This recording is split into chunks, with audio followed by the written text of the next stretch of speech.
और इसके बाद आचार्य श्री सुखदेव जी ने बड़ा सुंदर उपाख्यान श्रवण कराया। कहा कि एक ब्राह्मण देव थे। कहा कि हे राजर्षि परीक्षित, ऐसे ब्राह्मण तपस्वी थे जो भगवान के दुलारे थे, प्यारे थे, भगवान जिससे इतना प्रेम करते थे। और कथा के माध्यम से श्री सुखदेव जी ने बताया। कहा कि हे राजर्षि परीक्षित,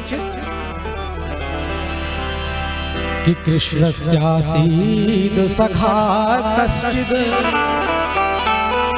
ब्राह्मणो ब्रह्मवित्तमः विरक्त इंद्रियार्थेषु प्रशांतात्मा जितेन्द्रियः। कहा कि कृष्णस्यासीत सखा कश्चित, बहुत पहले भगवान श्री कृष्ण द्वारिकाधीश के एक सखा थे। और कैसे थे? ब्राह्मणों ब्रह्मवित्तमः। कैसे ब्राह्मण थे? बोले वित्तमः। वित्तम का अर्थ वित्त माने धन भी होता है, लेकिन कहा इन ब्राह्मण देव के पास किस प्रकार का धन था? बोले राम नाम रूपी धन को इकट्ठा किया था। ब्राह्मणों ब्रह्मवित्तमः, ब्रह्मविद ब्रह्मैव भवति, ब्रह्म को जानने वाले, जिन्होंने भगवान के नाम रूपी धन का संचय किया। महाराज भगवान के राम नाम रूपी धन तो ऐसा है, आप चाहे इस लोक में रहे चाहे उस लोक में रहे, भगवान का नाम वहां भी आपकी रक्षा करेगा। भगवान के नाम रूपी धन, यहाँ का धन तो आप विदेश जाएंगे तो ये एटीएम काम नहीं करेगा महाराज, केवल यही। और भगवान के नाम रूपी धन जिसने इकट्ठा कर लिया, कहा कि चाहे इस जगत में रहो, चाहे स्वर्ग में रहो, चाहे वैकुंठ में रहो, हर स्थान पर भगवान के नाम रूपी धन आपकी रक्षा करेगा। सुदामा जी महाराज के लिए ऐसे ऐसे विशेषण लगाया है श्री सुखदेव जी ने कि जो बड़े बड़े योगींद्र, मुनींद्र, यति, सन्यासी, यमलात्मा के लिए भी नहीं लगता है। पहला विशेषण, सुदामा जी का नाम भागवत जी में प्रत्यक्ष रूप से नहीं लिया, सखा कह करके संबोधित किया।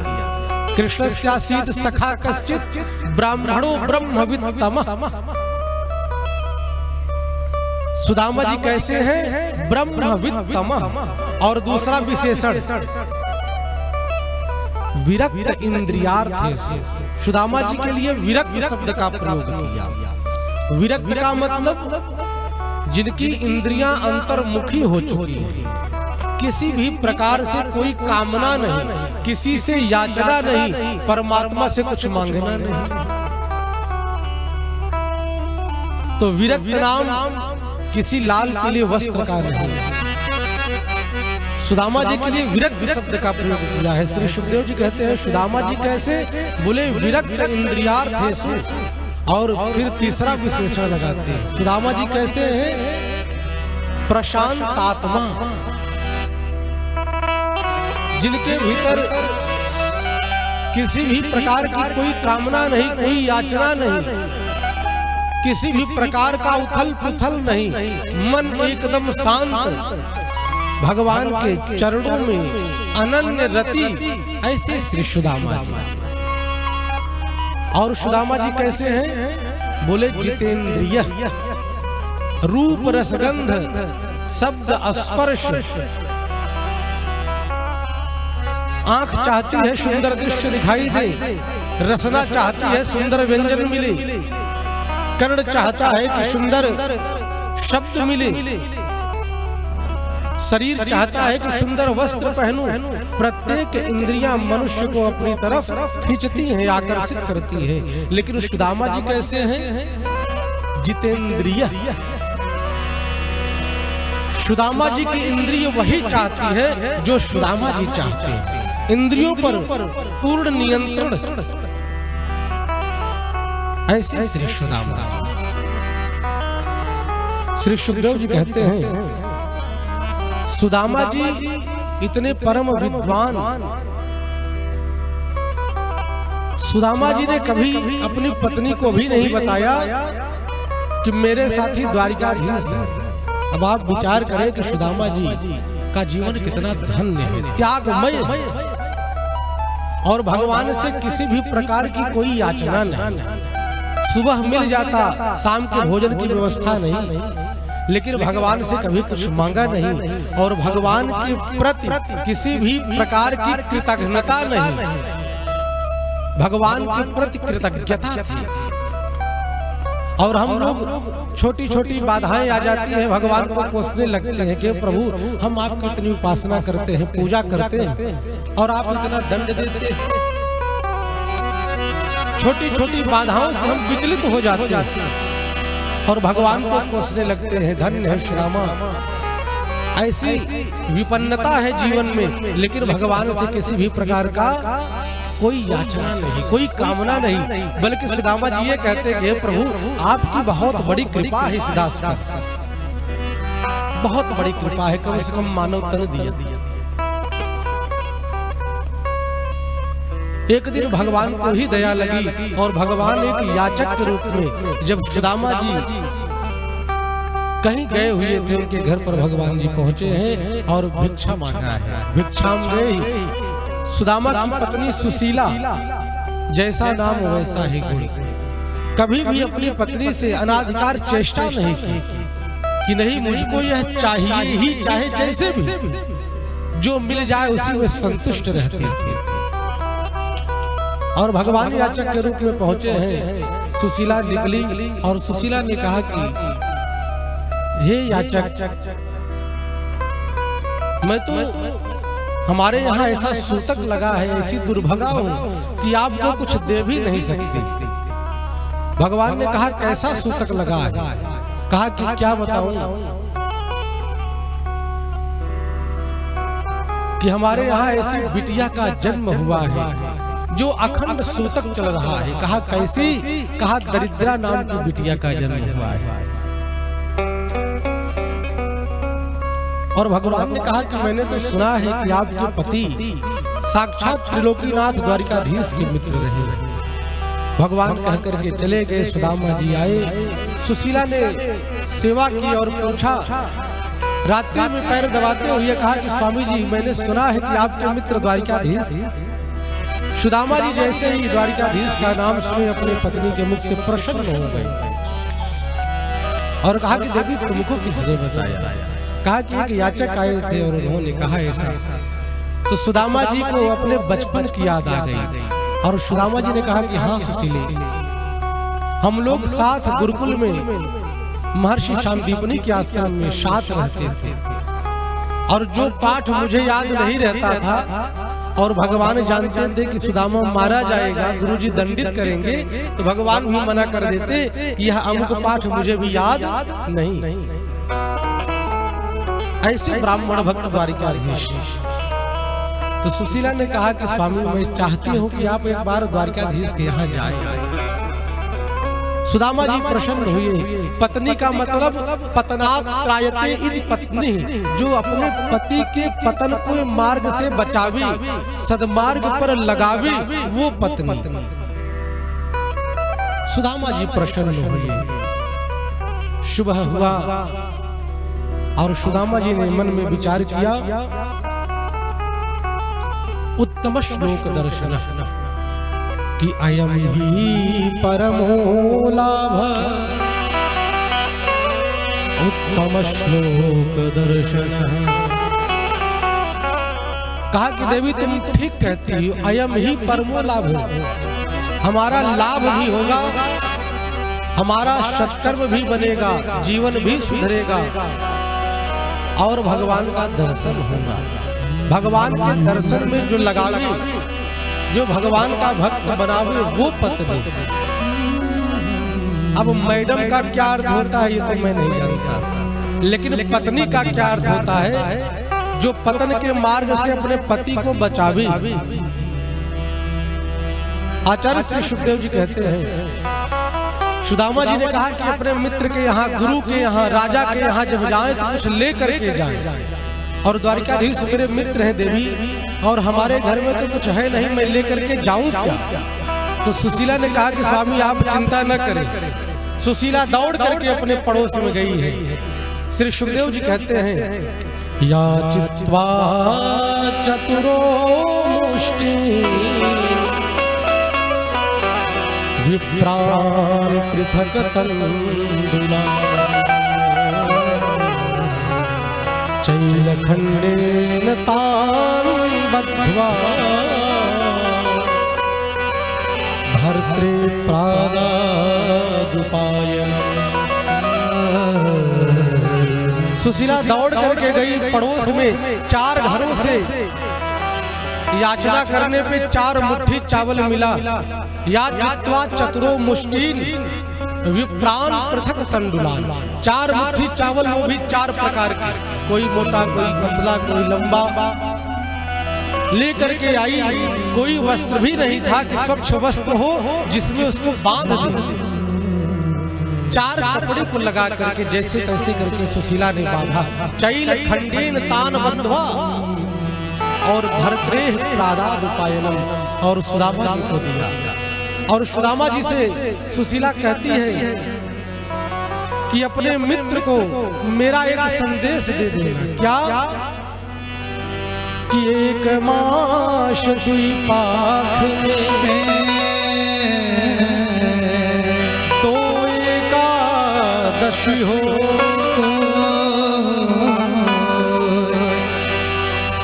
हे प्रभु, एक महीने में 2 एकादशी होती है, लेकिन मेरे यहाँ तो नित्य एकादशी है, रोज एकादशी है।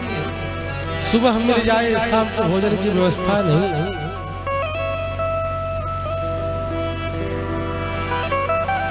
और इस प्रकार से सुदामा जी चले हैं। सुदामा जी चलते ही जा रहे हैं और एक वृक्ष की छांव में जब थक गए तो वृक्ष के तले सुदामा जी विश्राम करने लगे। भगवान को दया आई, सोते हुए सुदामा को द्वारिकापुरी में ले जाकर के पहुंचा दिया। सुदामा जी की नींद खुली, सुबह हुआ, सैनिकों की चहल पहल को देखा तो एक सैनिक से पूछा। सुदामा जी ने कहा कि भैया मेरे मित्र की द्वारिकापुरी कहां पर है? सैनिक ने कहा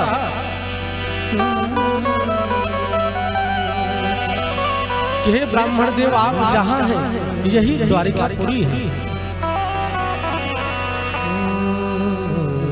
तो कहा कि भैया मेरा मित्र भी कन्हैया होगा और उससे मेरा एक संदेश है, वह आप कहें।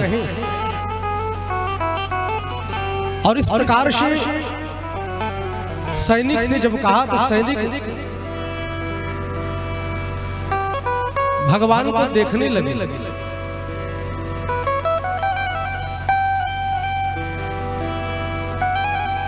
आचार्य श्री सुखदेव जी कहते हैं सैनिक से सुदामा जी ने संदेश कहा है। भागवत जी में तो वर्णन है कि सुदामा जी भगवान के अंतःपुर तक चलते गए, लेकिन नरोत्तम दास जी ने बड़ा सुंदर वर्णन किया है इसका कि सुदामा जी के संदेश को लेकर के वह सैनिक जाता है और भगवान अपनी सुधर्मा सभा में बैठे हुए थे और वह सैनिक कहता है, संदेश देता है कि हे प्रभु, किसी से पगा न झगा तन पे प्रभु, जानिक वाही बस के द्रामा। धोती फटी सिलटी दुपटी, आय पान की नहीं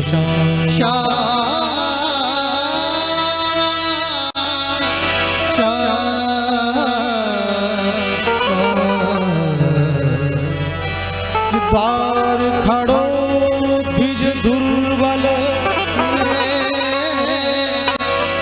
रहो चक्षुषो वसुधा अभिरारा,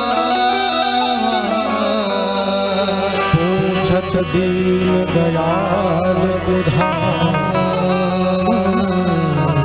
बतावत आपन नाम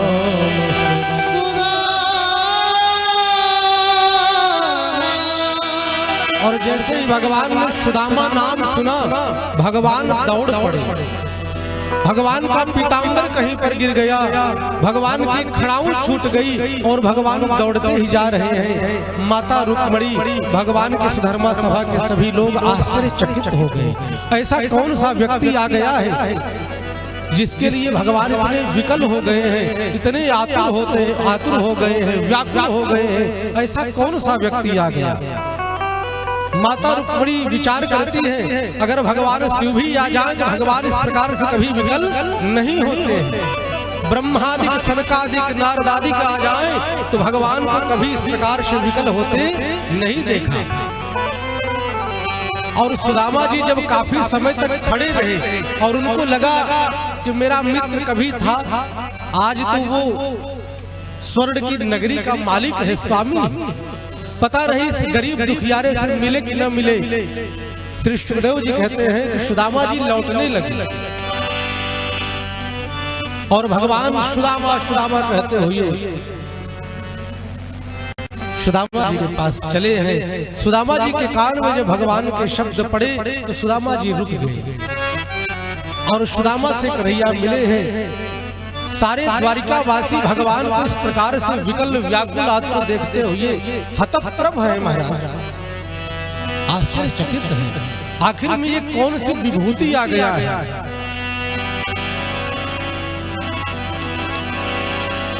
आचार्य श्री सुखदेव जी कहते हैं कि भगवान ने सुदामा को हृदय से लगाया और गले से लगा करके इतना रुदन किया कि सुदामा जी को भी रोना आ गया। फिर सुदामा जी ने इधर उधर देखा तो सुदामा जी को लगा यदि मैं ज्यादा कहीं रो दिया तो लोग सोचेंगे कि भिखमंगा है, मांगने की छाया होगा, इसीलिए रो रहा है। सुखदेव जी कहते हैं कि सुदामा जी अपने आंसुओं को अपने भीतर पी गए, बेचारे रो भी न सके। और भगवान द्वारिकाधीश ने बड़ा रुदन किया और सुदामा के स्वरूप को जब देखा है बहुत रोए हैं प्रभु।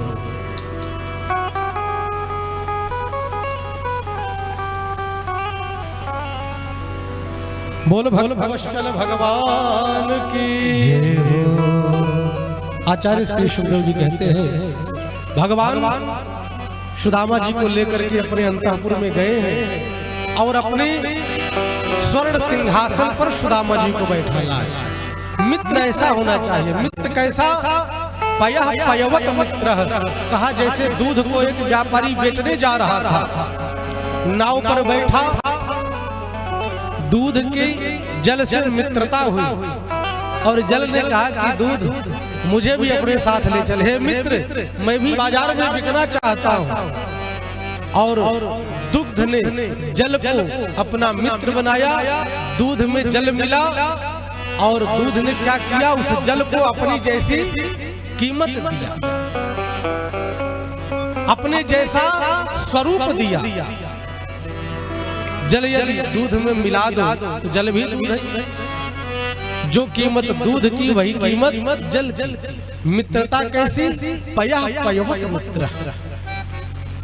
भगवान अपने सिंहासन पर बिठाले हैं और साक्षात लक्ष्मी जी को आदेश करते हैं माता रुक्मणी को कि हे देवी जल लेकर के आओ, ब्राह्मण देव के पांव को पखारना है, पाद प्रक्षालन करना है। अब रुक्मणी जी भी बड़ा आश्चर्य हुआ और लक्ष्मी जी कहती है कि किमनेन कृतं पुण्यम अवधूतेन भिक्षुणा श्रियाहीनेन लोकेन गर्हितनाधमेन च।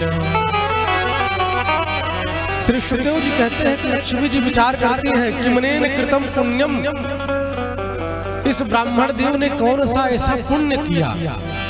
अवधूतेन भिक्षुड़ा, जो एक भिक्षुक के रूप में दिखाई दे रहा है, जो धनहीन है, श्रियाहीनेन लोकेश, जो धन से बिल्कुल हीन है, धनहीन है, निर्धन है, लेकिन इसने कौन सा ऐसा पुण्य किया है जिसके चरण को भगवान अपनी गोदी में रखे हुए हैं और लक्ष्मी को आदेश दे रहे हैं जल लेकर के आओ। लक्ष्मी जी जल लेने गई हैं। सुदामा के जब चरण को भगवान ने देखा है तो बड़ा रोए हैं कि ऐसे बेहाल विवाहिन सो पग कंटक जाल लगे पुनि जो कि हाय महा दुख पायो सखा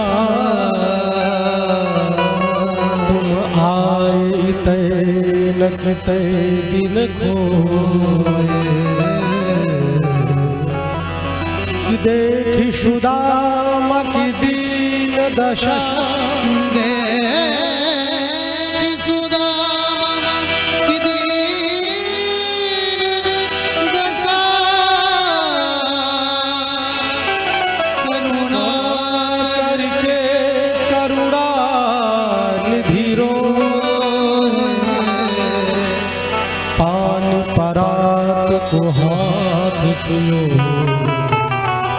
नैनन के जल से पग धो नैनन के जल सो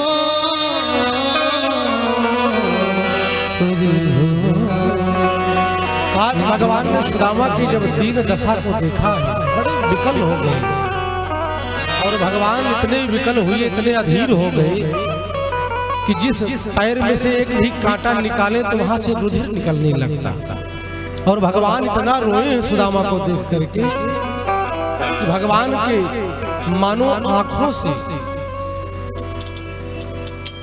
इतना अश्रुबिंद गिरा कि सुदामा जी के पाद का प्रक्षालन हो गया, पांव पखार दिए।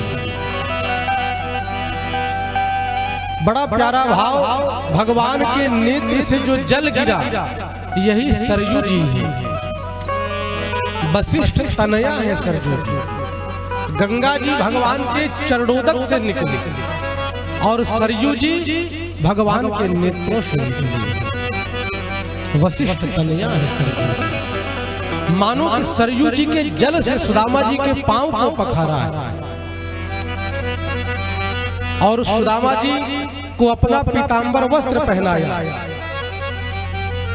और अपनी सभी 16,108 रानियों से कहते हैं ये बड़े ज्ञानी तपस्वी ब्राह्मण हैं, आप सब आकर के इनसे आशीर्वाद लो।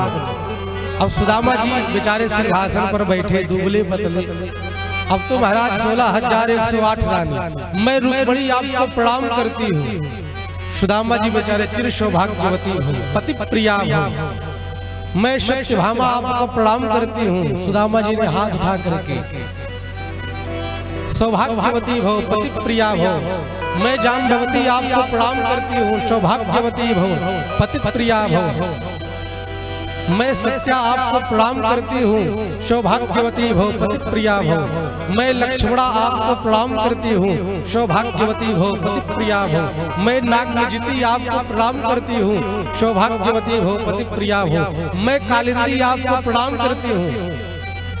सुदामा जी ने कन्हैया को बुलाया और कान में कहा, तू इतना छलिया है, अभी तेरा स्वभाव मुझे लग रहा है कि गया नहीं। क्या तुझे पता था कि मैं आ रहा हूँ? पूरे गांव की सारी महिलाओं को इकट्ठा कर लिया। अब सुदामा जी को क्या पता कि भगवान का इतना विवाह हुआ। भगवान हंसते हुए कहा कि मित्र, ये सब गांव की नहीं, ये सब अपनी है। अरे कहा कन्हैया, तू अपने मित्र की दशा को देख, हड्डियां दिख रही हैं और कहीं 16,108 बार हाथ उठाता रहा तो मेरा तो यही राम नाम सत्य हो जाएगा। तू ऐसा कर, सबकी तरफ से तू ही आशीर्वाद ले ले। कहा कि ब्राह्मण के ऋषि ब्राह्मण का ऐसा गौरव को भगवान को भी आशीर्वाद प्रदान करते हैं। सुदामा जी ने भगवान से कहा, कृष्ण ने प्रणाम किया और सुदामा जी ने आशीर्वाद दिया। भोजन पानी हुआ और सुदामा जी भोजन करने के बाद कन्हैया से बात करने लगे और भगवान बात ही बात में कहते हैं कि मित्र, याद करो कि हम लोग गुरुकुल में कैसे पढ़ते थे, कितनी मस्ती करते थे, आनंद में रहते थे, क्या समय था। और जब दो मित्र मिलते हैं बचपन की याद आती है तो कहना क्या है। और कन्हैया ने विचार किया कि मेरा मित्र जब से आया है तब से अपने दाहिने हाथ को यूं दबाए ही है। तो कन्हैया ने कहा कि मित्र, आचार्य श्री सुखदेव जी कहते हैं कि भगवान ने सुदामा के चरण दबाए और भगवान ने विचार किया कि जब से मेरा मित्र आया है दाहिने हाथ को दबाए हुए है, क्या कारण है। तो भगवान ने सुदामा जी से कहा कि मित्र, आप जब से आए हैं मैं देख रहा हूं आप अपने दाहिने हाथ को दबा के रखे हैं। कहा कि मित्र, आप तो जानते हैं बड़ी लंबी यात्रा करके आया है, सो ये हाथ में दर्द है थोड़ा, इसीलिए इसको दबा के रखा। तो कन्हैया ने कहा कि मैं भी कैसा आपके चरण को दबा रहा, लाओ इन हाथों को दबा दो। अब सुदामा जी बेचारे, रे कन्हैया तुम काहे को पाप चढ़ा रहा है, कभी तो मेरे पांव को दबाता, कभी हाथ की मांग करता, भैया मुझे जीने दे, तू प्रेम से रहने दे। भगवान ने कहा नहीं मित्र, इस हाथ का दर्द तो मैं ठीक करके ही रहूंगा। और फिर भगवान कहते हैं कि मित्र ये बताओ, तुम बाबा बैरागी की बात बहुत करते थे जब गुरुकुल में पढ़ते थे, शादी विवाह किया कि नहीं। सुदामा जी ने कहा कि हाँ कन्हैया, शादी तो किया, और तेरी भाभी का नाम सुशीला, जैसा नाम वैसा ही गुण, बहुत सुशील है। तो कन्हैया ने कहा तब तो भाभी ने मेरे लिए कुछ दिया जरूर होगा। अब सुदामा जी ने भगवान के ऐश्वर्य को देखा।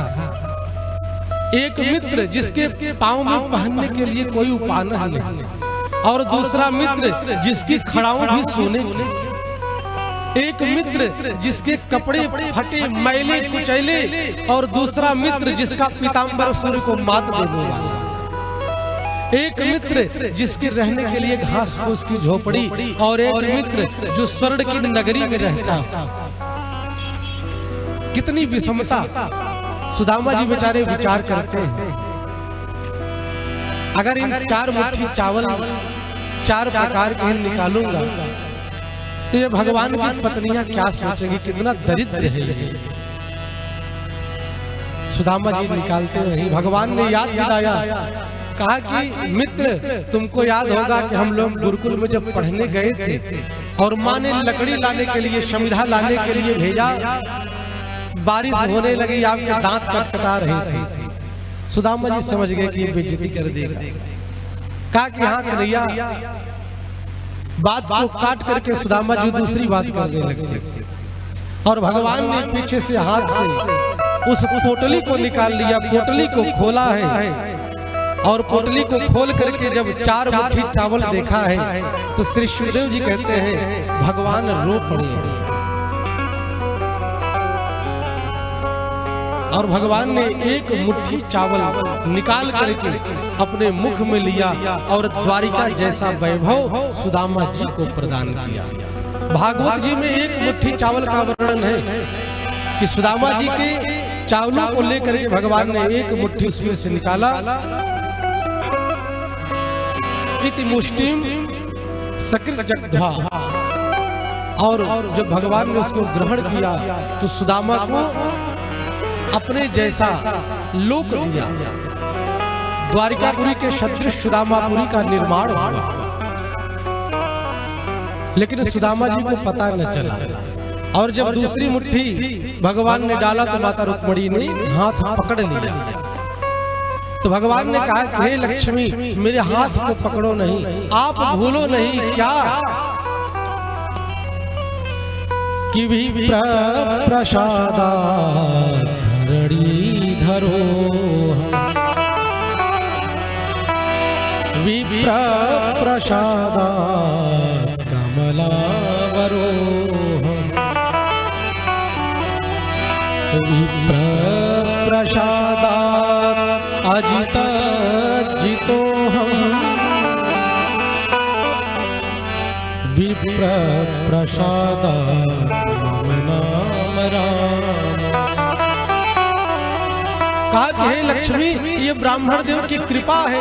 विप्र प्रसादात धरणी धरोहम, मेरा एक नाम धरणीधर है, ये ब्राह्मण देव की कृपा है। और हे लक्ष्मी, तुम भूलो नहीं, विप्र प्रसादात कमलावरोहम, आपका संदेश लेकर के कोई ब्राह्मण ही मेरे पास आया था, जिससे आप मिली।